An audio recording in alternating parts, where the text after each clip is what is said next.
resource ownership. We are committed as a council. We welcome you to PGH. Last year, Equity Group Foundation, in partnership with Equity Bank, the family of Dr. James Mwangi, and the MasterCard Foundation, mobilized 1.1 billion shillings towards the provision of PPEs for frontline healthcare workers dealing with COVID-19 patients in all public healthcare facilities.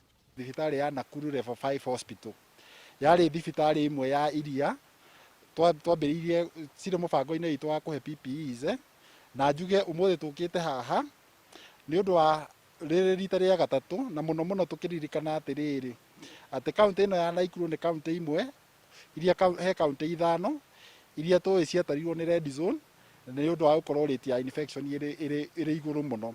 Na rĩu nĩ ũndũ wa ũhoro ũcio tũkĩte haha kũnyitanĩra na ũtongoria wa kaunti ĩno na ũtongoria wa thibitarĩ ĩno ya Nakuru Level 5 nĩgetha to make sure atĩ ahudumu othe a afya kuambĩrĩria mandagĩtarĩ na nurses na all the medical staff othe ya thibitarĩ ĩno nĩ marahota kuona PPEs. Thank you yet again for thinking about our health workers. As a department and as a county government, our biggest resource in management of health is a human resource.